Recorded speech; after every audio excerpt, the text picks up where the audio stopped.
Q news లో పనిచేయటకు senior video editors కావాలను సంప్రదించవలసిన నెంబర్లు 8688926084. ప్రాజెక్టుల పూర్తికి రూట్ మ్యాప్, చివరి దశలో ఉన్న ప్రాజెక్టులను ముందుగా పూర్తి చేయండి. అధికారులకు మంత్రి ఉత్తమ్ కుమార్ ఆదేశం.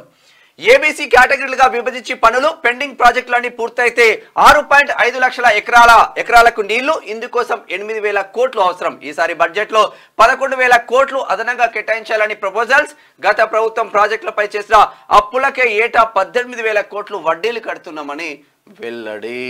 అయితే గతంలో ప్రభుత్వం ఏం చేసింది, అసలు యాక్చువల్గా మిగతా ప్రాజెక్టులన్నీ కూడా పక్కకు పెట్టేసి కాళేశ్వరం అనే ప్రాజెక్టును ఒకదాన్ని ముందరేసుకొని, నిజంగా మరి కాళేశ్వరం తోటి ఏమైతుంది అంటే 1 కోటి ఎకరాలకు మాగాన్ని మొత్తం కథం చేసేస్తాం, మంచిగా చేస్తాం అట్లా అని చెప్పిండు. కాక చెప్పి ఏం చేసిండు, మొత్తం మీద అప్పుల కుప్ప వేసి తెలంగాణ రాష్ట్రం మీద పెట్టిండు.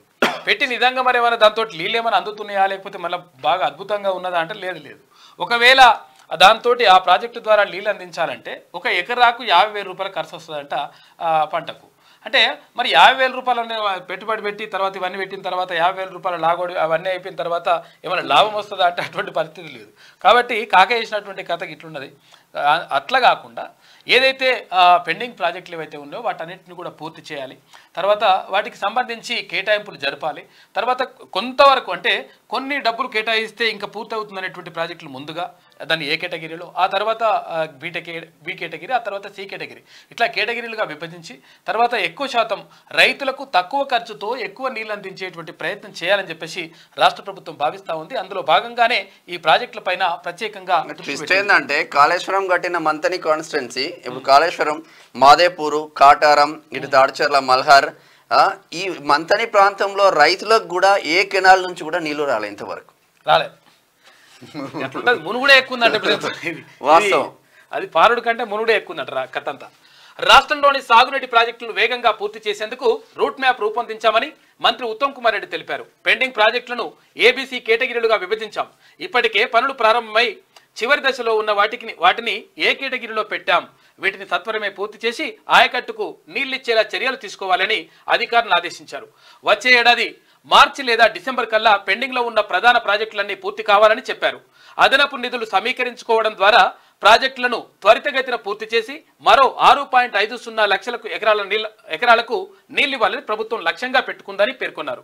ఇక ఇటీవల మహబూబ్ నగర్ పర్యటనలో భాగంగా 2025 డిసెంబర్ నాటికి ఆ జిల్లాలోని ప్రాజెక్టులను పూర్తి చేయాలని సీఎం రేవంత్ రెడ్డి లక్ష్యంగా విధించాలని చెప్పేసి గుర్తు చేసిండ్రు మంత్రి ఉత్తమ్ కుమార్ రెడ్డి. మొత్తం మీద ఇక్కడ సాగునీటి ప్రాజెక్టులు ఏవైతే ఉంటాయో ఆ ప్రాజెక్టులను పూర్తి చేసి రైతుల పొలాలకు నీళ్లు అందించాలని చెప్పేసి భావిస్తూ ఉంది ఇప్పుడున్నటువంటి రాష్ట్ర ప్రభుత్వం.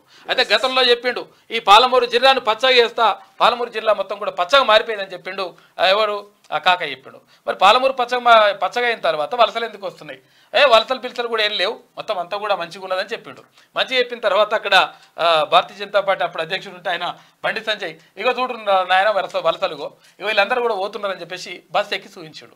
కాబట్టి పాలమూరును అంటే నిజంగా చిత్తశుద్ధి ఉంటే ఇగో ఇట్లుంటుంది అన్నట్టు పనితనం. మీకు వార్తలు రాయడం, విశ్లేషణ చేయడం వచ్చా? అన్యాయాన్ని ప్రశ్నించడం తెలుసా? ఇంకెందుకు ఆలస్యం? క్యూ న్యూస్ మిమ్మల్ని ఆహ్వానిస్తుంది. క్యూ న్యూస్లో పనిచేయటకు అనుభవం గల కంటెంట్ రైటర్స్ కావాలను సంప్రదించవలసిన నెంబర్లు 8688926084.